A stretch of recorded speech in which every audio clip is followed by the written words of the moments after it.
வணக்கம். நீங்கள் இணைந்திருப்பது சமூகத்தின் பிரதான செய்திகளோடு இணைந்து கொள்ளும் நான் டோரின் புஷ்பராஜா. விரிவான செய்திகளுக்குள் செல்வதற்கு முன்னதாக முதலில் தலைப்புச் செய்திகள்.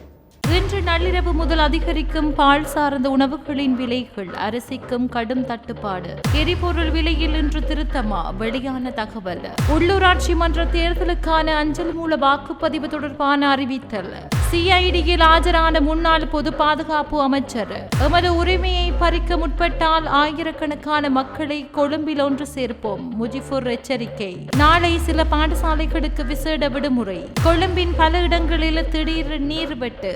ஐக்கிய தேசிய கட்சியின் முன்னாள் அமைச்சரின் செயலாளர் துப்பாக்கியுடன் கைது. ஹோட்டல் மேல் மாடியிலிருந்து விழுந்து இளைஞன் பலி.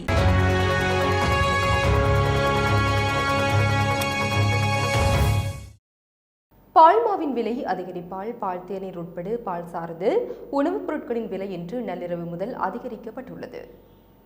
பால் தேநீர், பழச்சாறுகள், சீஸ் ஆகியவற்றின் விலைகள் 10 ரூபாவால் அதிகரிக்கப்படும் என அகில இலங்கை சிற்றுண்டி சாலைகள் மற்றும் உணவு உரிமையாளர்கள் சங்கத்தின் தலைவர் கர்ஷன் அருஷன் தெரிவித்துள்ளார். இது தொடர்பில் மேலும் அவர் தெரிவித்துள்ளதாவது: பால்மாவின் விலை உயர்வை கருத்தில் கொண்டு பால் தேநீர் தவிர பாலை பயன்படுத்தி தயாரிக்கப்படும் அனைத்து வகையான பழச்சாறுகளின் ஒரு கோப்பையின் விலை இன்று நள்ளிரவு முதல் 10 ரூபாவால் அதிகரிக்கப்படும். இது தவிர பாலை பயன்படுத்தி தயாரிக்கப்படும் சீஸ் உள்ளிட்ட பல வகையான உணவு பொருட்களின் விலையும் 10 ரூபாவால் உயர்த்தப்படும் என சங்கத்தின் பிரதிநிதிகள் தெரிவித்துள்ளனர். இதேவேளை தற்போது கீரி சம்பா மற்றும் சம்பா அரிசிக்கு தட்டுப்பாடு ஏற்பட்டுள்ளதாகவும் இதன் காரணமாக உணவக உரிமையாளர்கள் கடுமையான சிரமங்களை எதிர்கொண்டு வருகின்றனர் என ஹர்ஷன் ஆருஷன் தெரிவித்துள்ளார். தற்போதுள்ள பற்றாக்குறை காரணமாக வணிகர்கள் 2 வகையான அரிசியையும் கட்டுப்பாட்டு விலையை விட அதிக விலைக்கு வாங்க வேண்டியுள்ளது. அரிசி விலை உயர்வை அடிப்படையாக கொண்டு உணவுப் பொருட்களின் விலையை உயர்த்தினால் மக்கள் கடுமையான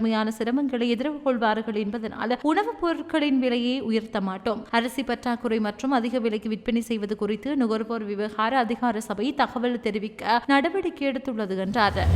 மாதாந்திர எரிபொருள் விலை திருத்தம் இன்று நள்ளிரவில் மேற்கொள்ளப்பட உள்ளதாக தெரிவிக்கப்பட்டுள்ளது. அதன்படி உலக சந்தையில் கச்சா எண்ணெயின் விலையும் இந்த நாட்களில் குறைந்து வருவதாக தெரிவிக்கப்படுகிறது. இதனால் நாட்டில் எரிபொருள் விலை குறையக்கூடும் என பலர் எதிர்பார்க்கின்றனர். கடந்த மாதம் அரசாங்கம் எரிபொருள் விலையை குறைக்க நடவடிக்கை எடுக்கவில்லை என்பது குறிப்பிடத்தக்கது. எதிர்வரும் உள்ளூராட்சி மன்ற தேர்தலுக்கான அஞ்சல் மூல வாக்கு சீட்டுகளை எதிர்வரும் ஏப்ரல் 5ஆம் தேதி தேர்தல் ஆணைக்குழுவிடம் ஒப்படைக்க திட்டமிட்டுள்ளதாக அரசு அச்சகமா அதிபர் பிரதீப் புஷ்பகுமார் தெரிவித்துள்ளார்.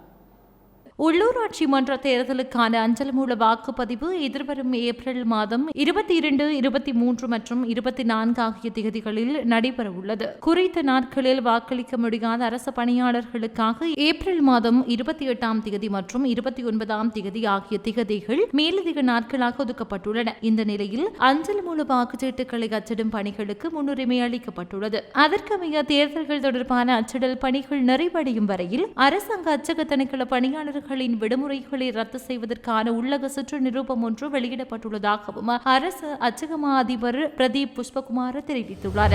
2025 உள்ளூராட்சி தேர்தல் தொடர்பாக வன்முறை செயல்கள் மற்றும் தேர்தல் விதிமுறை மீறல் தொடர்பாக நாடு முழுவதிலும் உள்ள போலீஸ் நிலையங்களில் முறைப்பாடுகள் பதிவாகியுள்ளதாக போலீஸ் ஊடக பிரிவு தெரிவித்துள்ளது.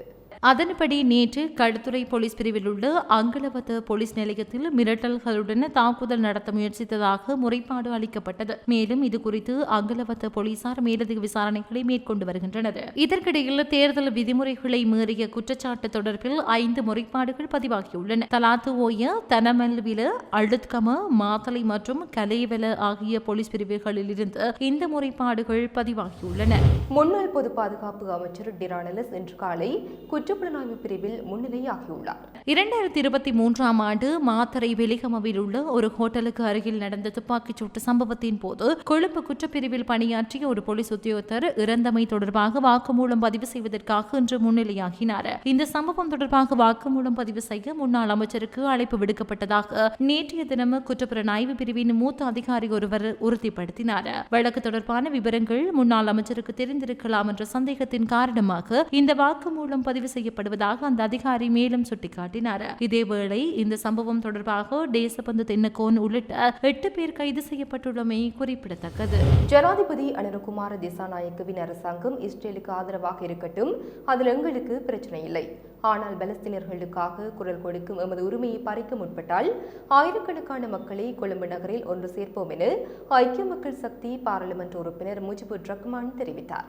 இஸ்ரேலில் இடம்பெறும் மனித படுகொலைக்கு எதிர்ப்பு தெரிவித்து ஸ்டிக்கர் ஒட்டிய இளைஞனை கைது செய்தமைக்கு எதிர்ப்பு தெரிவித்து சிவில் அமைப்பினர் கொழும்பில் நடத்திய போராட்டத்தில் கலந்து கொண்டு ஊடகங்களுக்கு கருத்து தெரிவிக்கையிலேயே இவ்வாறு தெரிவித்தார். இஸ்ரேல் ராணுவத்தின் குண்டு தாக்குதலில் இதுவரை 50,000 பேர் வரை கொலை செய்யப்பட்டுள்ளனர். அவர்களில் 20,000 பேர் சிறுவர்கள். இந்த வேதனையை தாங்கிக் கொள்ள முடியாதவர்கள் மனிதாபிமானத்துக்காக பல்வேறு வகையில் தங்களின் எதிர்ப்பை வெளிப்படுத்தி வருகின்றனர். அந்த வகையில் கைது செய்யப்பட்டிருக்கும் இளைஞனும் தனது மனவேதனையை ஸ்டிக்கர் மூலம் வெளிப்படுத்தி இருக்கிறார். அது எவ்வாறு பிழையாக முடியும்? ஜனாதிபதி அனுரகுமார திசாநாயக்க இஸ்ரேல் பக்கம் தான் இருப்பது என்றால் அதனை வெளிப்படையாக கூறுங்கள், அப்போது பிரச்சனை முடியும். அதன் பின்னர் நாங்கள் உங்களை பற்றி பேசப் போவதில்லை. பலஸ்தீன் தொடர்பில் இந்த அரசாங்கத்தின் இரட்டை வேடம் தற்போது வெளிப்பட்டுள்ளது. அரசாங்கம் ஏன் இஸ்ரேலுக்கு இந்த அளவு அச்சப்படுகிறது? இஸ்ரேலுக்கு எதிராக உலக மக்கள் இன்று வீதிக்கு இறங்கியுள்ளனர். மனித குலத்துக்கு எதிராக இஸ்ரேல் நடத்தும் இன அழிப்புக்கு எதிராக மக்கள் அணி திரண்டுள்ளனர். அதனால் கைது செய்யப்பட்டிருக்கும் இளைஞன் தொடர்பில் பாதுகாப்பு அமைச்சர் என்ற வகையில் ஜனாதிபதி பதில் சொல்ல வேண்டும்.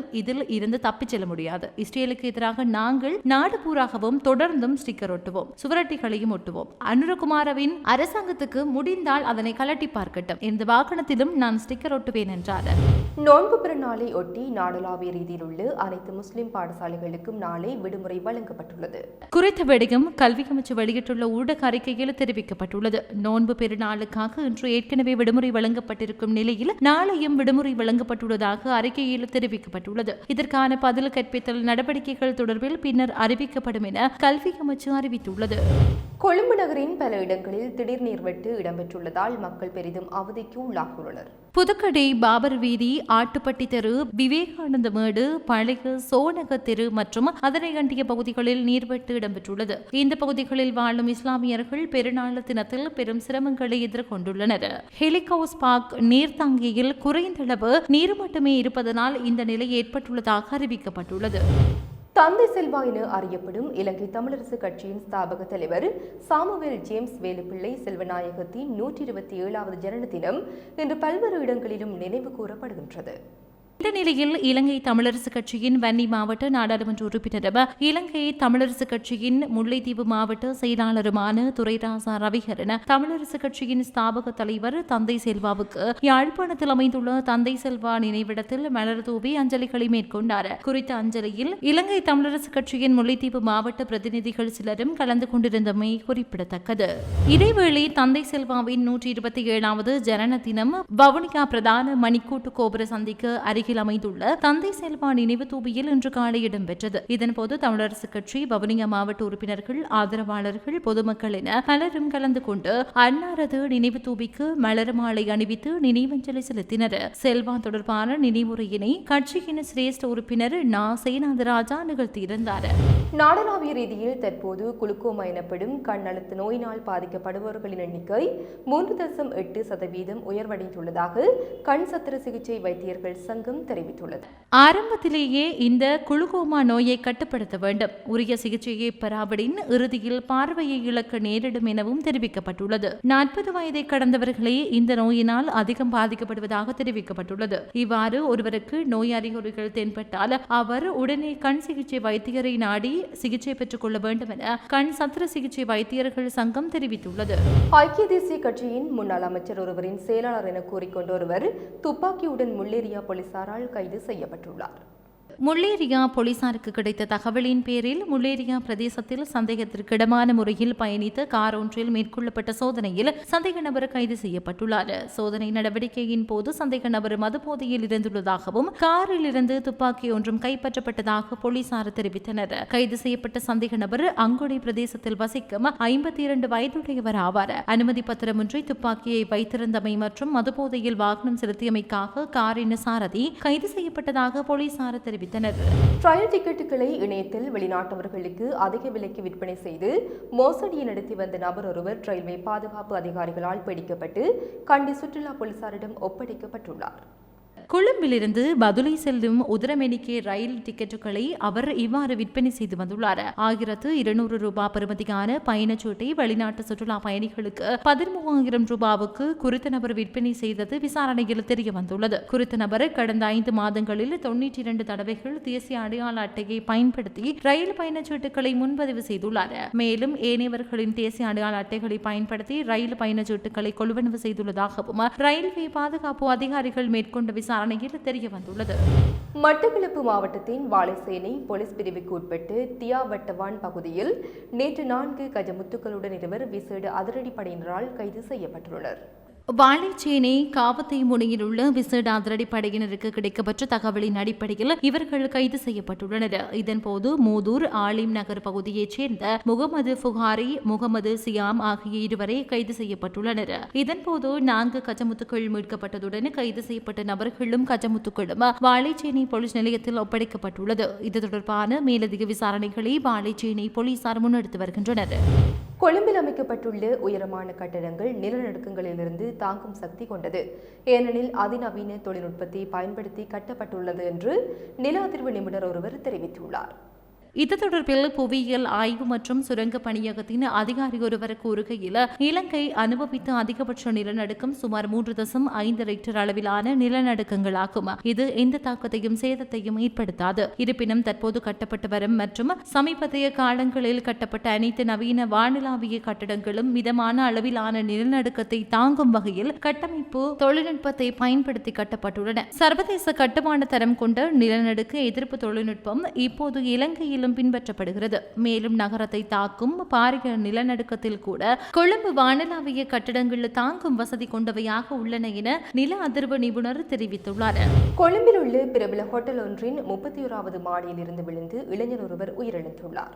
காலை முகத்துடலுக்கு அருகில் உள்ள சொகுசு ரக விருந்தகத்தின் மேல் மாடியில் இருந்து கீழே விழுந்து இளைஞர் உயிரிழந்துள்ளார். உயிரிழந்த இளைஞன் அந்த ஹோட்டல் அறையொன்றில் தங்கியிருந்ததாக தகவல் வெளியாகியுள்ளது. அவர் உயிரிழப்பதற்கு முன்பு எழுதிய ஒரு கடிதமும் கண்டுபிடிக்க அந்த கடிதத்தில் மன்னிக்கவும் அம்மா, நான் மிகவும் சோர்வாகி இருக்கிறேன் என எழுதப்பட்டிருந்ததாகவும் குறிப்பிடப்படுகிறது. இத்துடன் சமூகத்தின் பிரதான செய்திகள் நிறைவு பெறுகின்றன. தொடர்ந்தும் சமூகத்தோடு இணைந்திருங்கள். இது போன்ற செய்திகளை தெரிந்து கொள்ள சமூகம் நியூஸ் சேனலை சப்ஸ்கிரைப் செய்து அருகில் உள்ள பெல் பட்டனை கிளிக் செய்யுங்கள். மேலும் இது போன்ற செய்திகளை உடனுக்குடன் தெரிந்து கொள்ள சமூகமீடியா.com என்ற இணையதளத்தின் வாயிலாகவும் எங்களுடன் இணைந்திருங்கள்.